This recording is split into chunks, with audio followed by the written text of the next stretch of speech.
यदि आपको pan card की ज़रूरत है और इसे आप घर बैठे बिना किसी के सहायता लिए अपने मोबाइल का उपयोग करके बनाना चाहते हैं तो यह वीडियो आपके लिए ही है। इस वीडियो को अंत तक ध्यान से ज़रूर देखें।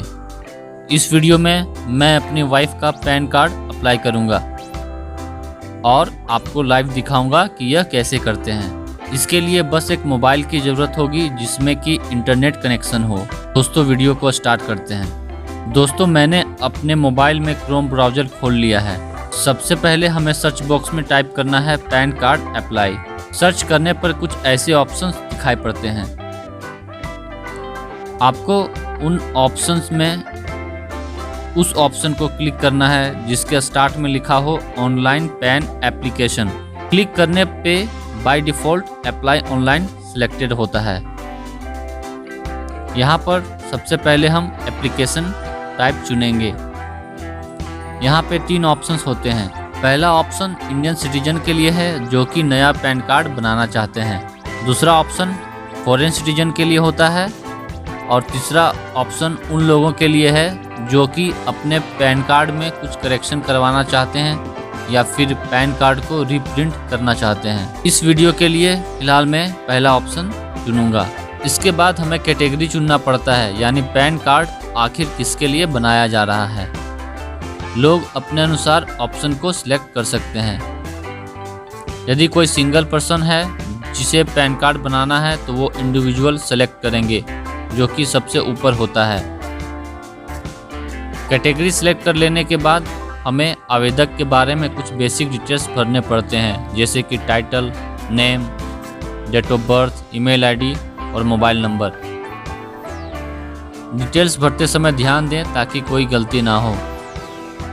डिटेल्स भरने के बाद हमें छोटे से चेक बॉक्स को क्लिक करना है और फिर नीचे लिखे कैप्चा को सही इंटर करना है। कैप्चा कोड डालने के बाद हमें सबमिट बटन पर क्लिक करना है। क्लिक करने के साथ ही हमारा एप्लीकेशन रजिस्टर्ड हो जाता है और हमें एक टोकन नंबर दिया जाता है। इस टोकन नंबर को हमें नोट कर लेना है। यह टोकन नंबर हमें ईमेल के द्वारा भी मिल जाता है। इंटरनेट कनेक्टिविटी के चले जाने या कोई और भी इशू के कारण यदि ब्राउज़र बंद हो जाता है तो इस टोकन का यूज करके हम अपने आवेदन को दोबारा लॉगिन करके पूरा कर सकते हैं। अब हमें नीचे दिए हुए ब्लू रंग के बटन जिसमें continue with pan application form लिखा होता है उसे क्लिक करना है। क्लिक करने के बाद कुछ ऐसा वेब पेज दिखाई पड़ता है जहां पर हमें कुछ और डिटेल्स डालने पड़ते हैं। इसमें सबसे पहले हमें एप्लीकेशन के लिए ज़रूरी पड़ने वाले डॉक्यूमेंट्स को सबमिट करने के तरीके को चुनने को बोला जाता है। यहाँ पर आपके पास 3 विकल्प होते हैं। पहले विकल्प को चुनने पर आपको कोई भी डॉक्यूमेंट कहीं भेजना नहीं पड़ता है और ना ही कुछ अपलोड करना पड़ता है। इसके लिए बस आपके पास आधार कार्ड होना चाहिए जिसमें कि मोबाइल नंबर लिंक हो। मोबाइल नंबर लिंक होना बेहद ज़रूरी है क्योंकि इसमें वेरिफिकेशन के लिए OTP आता है। यदि आवेदक का नाम और पता उसके आधार कार्ड से मैच नहीं करता है तो यह ऑप्शन चुना नहीं जा सकता। दूसरा विकल्प उन लोगों के लिए है जो पैन कार्ड में आधार कार्ड में डाले गए डिटेल्स जैसे फ़ोटो और पता को बदलना चाहते हैं। इसके लिए फ़ोटो और एड्रेस प्रूफ को स्कैन करके अपलोड करना पड़ता है। इसमें भी आधार कार्ड से मोबाइल लिंक होना ज़रूरी है। तीसरा विकल्प उन लोगों के लिए है जिनके पास आधार कार्ड नहीं है या फिर मोबाइल नंबर लिंक नहीं है। ये चुनने पर आपको सारे डॉक्यूमेंट्स जैसे एड्रेस प्रूफ, जन्म प्रमाण पत्र इत्यादि को पोस्ट द्वारा भेजना पड़ेगा। इस वीडियो में मैं दूसरा विकल्प चुन लूँगा क्योंकि मुझे पैन कार्ड में फ़ोटो आधार कार्ड में डाले गए फ़ोटो से अलग चाहिए। वेब पेज में अब हम नीचे आते हैं। यहाँ पर आपसे एक सवाल पूछा जाता है कि आपको पैन कार्ड की हार्ड कॉपी चाहिए या फिर सॉफ्ट कॉपी। यदि आपको पैन कार्ड की तुरंत आवश्यकता है तो आप नो वाली दूसरी ऑप्शन को चुन लें। इससे आपको पैन कार्ड आपके ईमेल में भेज दी जाएगी। मैं पहला ऑप्शन चुन रहा हूं क्योंकि मुझे इतनी कोई हड़बड़ी नहीं है और मुझे पैन कार्ड की हार्ड कॉपी चाहिए। इसके लिए मुझे टैक्स के साथ करीब 106 रुपये भी देने पड़ेंगे। अब नीचे एक बॉक्स बना होता है जिसमें आधार कार्ड का लास्ट 4 अंक डालना पड़ता है। मैंने 4 अंक डाल लिए हैं। उसके नीचे दूसरा बॉक्स में वही नाम डालना है जो कि आधार कार्ड में प्रिंटेड होता है। नीचे आने पर आप पाएंगे कि पहले जो हमने डिटेल्स भरा था वह दिख रहा है। कुछ डिटेल्स जो हमने पहले नहीं दिए थे उसे अब डालना पड़ेगा, जैसे कि जेंडर सेलेक्ट करने के बाद रजिस्ट्रेशन नंबर वाले बॉक्स को खाली छोड़ देना है। उसके नीचे आपसे एक और प्रश्न पूछा जाता है कि क्या आपको किसी और नाम से भी जाना जाता है। यदि हाँ तो आपको यस सेलेक्ट करना है और यदि नहीं तो नो सेलेक्ट करना है। उसके नीचे हमें अपने पेरेंट्स के डिटेल्स फिल करने होते हैं। यदि माता पिता में केवल माता ही जिंदा या फिर पैन कार्ड में बस माता का ही नाम डालना चाहते हैं तो जो पहला क्वेश्चन पूछा गया है उसमें यस सेलेक्ट करना है। नो सेलेक्ट करने पर बने नीचे 3 बॉक्स में पिता का नाम डालना पड़ता है। सबसे बाएं वाले बॉक्स में लास्ट नेम, बीच वाले बॉक्स में फर्स्ट नेम और सबसे दाएं वाले बॉक्स में पिता का मिडिल नेम डालना पड़ता है। माता का नाम डालना जरूरी नहीं होता है क्योंकि मैंने सिलेक्ट किया है कि पैन कार्ड पर पिता का नाम ही लिखा होगा। यदि आप पैन कार्ड में माता का नाम लिखाना चाहते हैं तो आपको माता का नाम भी डालना पड़ेगा। अब नेक्स्ट पे क्लिक करना है। क्लिक करने पे कुछ इस तरह के वेब पेज खुल आते हैं। मैंने जो डिटेल्स पहले फिल किए थे उसे मैं सेव कर लेता हूँ। आप भी जब अप्लाई करें तो बीच बीच में सेव कर लें ताकि यदि किसी कारण से आपको बीच में रुकना पड़ जाए तो आपको दोबारा डिटेल्स ना डालना पड़े और आपकी मेहनत बेकार ना हो। इस वाले वेब पेज में हमें कॉन्टैक्ट और इनकम डिटेल्स डालने पड़ेंगे।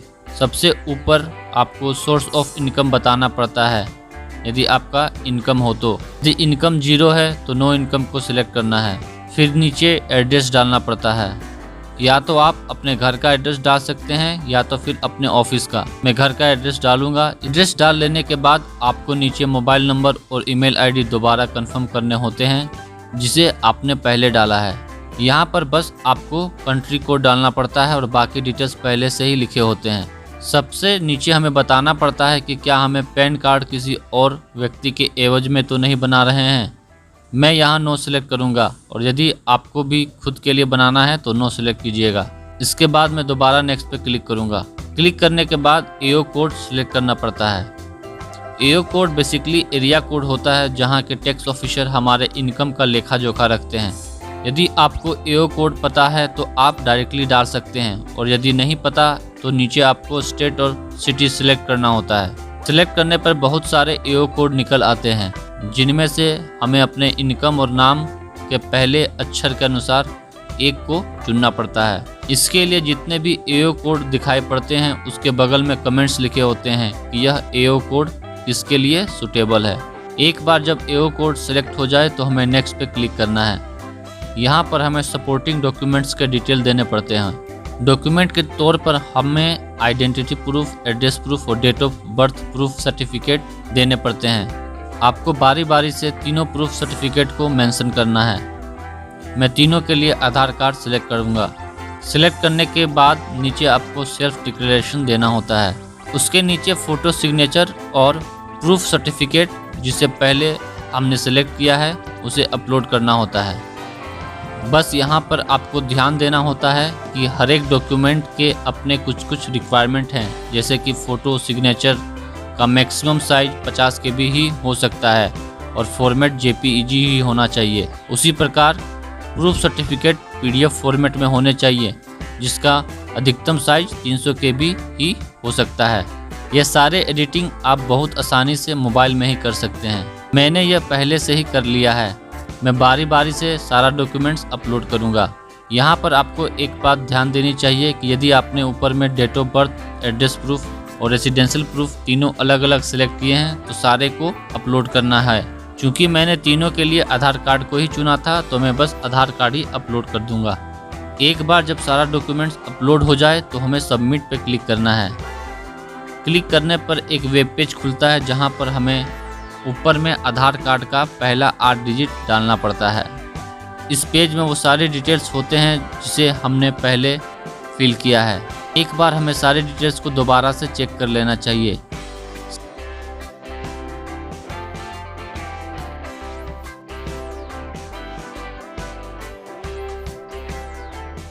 सारे डिटेल्स सही होने पर हमें नीचे दिए गए प्रोसीड बटन पर क्लिक करना होता है। यहाँ पर आप अपने इच्छानुसार मोड ऑफ पेमेंट सेलेक्ट कर सकते हैं। पेमेंट मोड सेलेक्ट हो जाने के बाद नीचे टर्म्स एंड कंडीशंस को एग्री करके प्रोसीड टू पेमेंट में क्लिक करना है। क्लिक करने पर पेमेंट कंफर्मेशन का एक वेब पेज खुलता है जिसमें ट्रांजैक्शन आईडी लिखा होता है। आप चाहें तो यह ट्रांजैक्शन आईडी नोट भी कर सकते हैं। नीचे पे कन्फर्म पे क्लिक करने पर पेमेंट गेटवे का पेज खुलता है जहां पर आप अपने इच्छा अनुसार पेमेंट कर सकते हैं। एक बार सक्सेसफुली पेमेंट हो जाने के बाद हमें रेफरेंस नंबर दिया जाता है।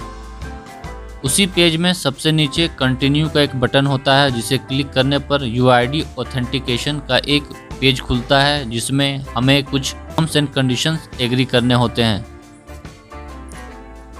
नीचे आने पर आपको ऑथेंटिकेट का एक बटन दिखाई पड़ेगा जिसे हमें क्लिक करना होता है। इससे हमारे रजिस्टर्ड मोबाइल नंबर पर, जो कि आधार कार्ड से लिंक है, एक ओटीपी आता है।